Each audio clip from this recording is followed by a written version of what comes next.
l'appauvrissement général touchant la quasi-totalité des classes sociales, excepté l'oligarchie. Quelques exemples rapides. Le Brésil, sous la présidence de Carlos Bolsonaro, est ouvert aux spéculateurs attirés par les privatisations du secteur bancaire, des mines, des télécoms, des hydrocarbures et d'électricité. Conclusion, le nombre de pauvres a explosé.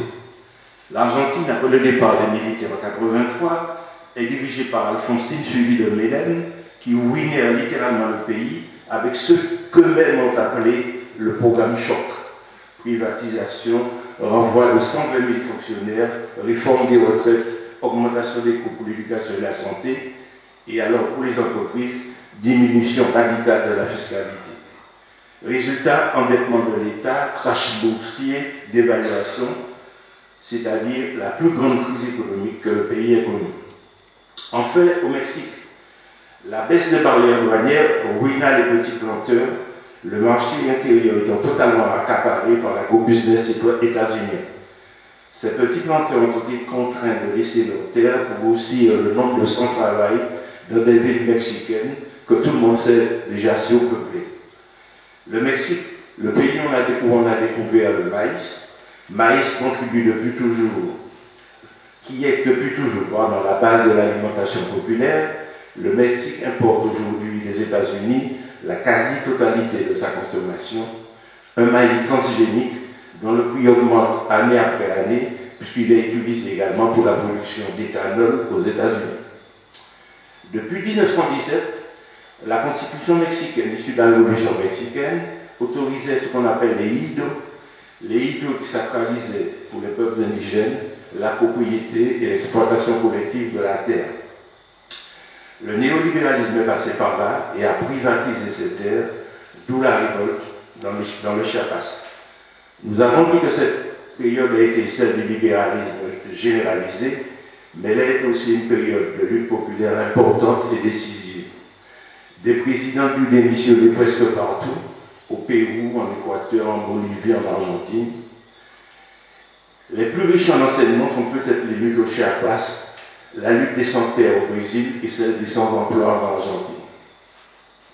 Les luttes au Chiapas commencèrent en janvier 1994, au moment où le gouvernement mexicain signa le traité de libre-échange avec les États-Unis, dont une des conséquences était justement la privatisation des terres collectives des indigènes.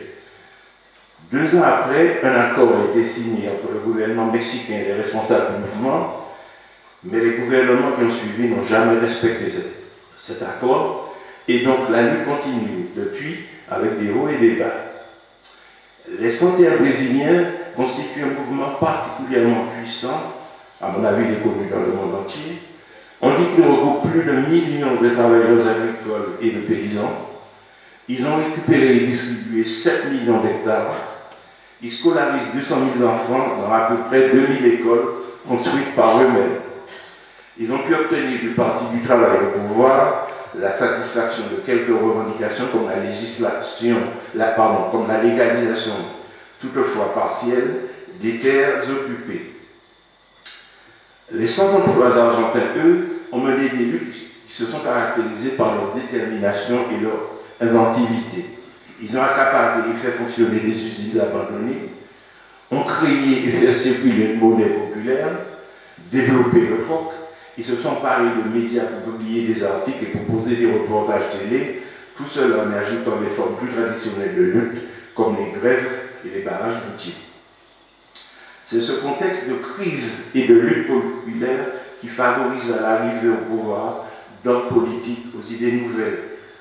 Ils ont vécu cette période et ont bien compris qu'il est impossible de continuer à mener des politiques néolibérales de cet acabit. C'est tout simplement l'expression de la frayeur des impérialistes qui craignent au plus haut point que les projets de Chavez et des forces anti-impérialistes de la région ne transforment radicalement les rapports de force. Merci.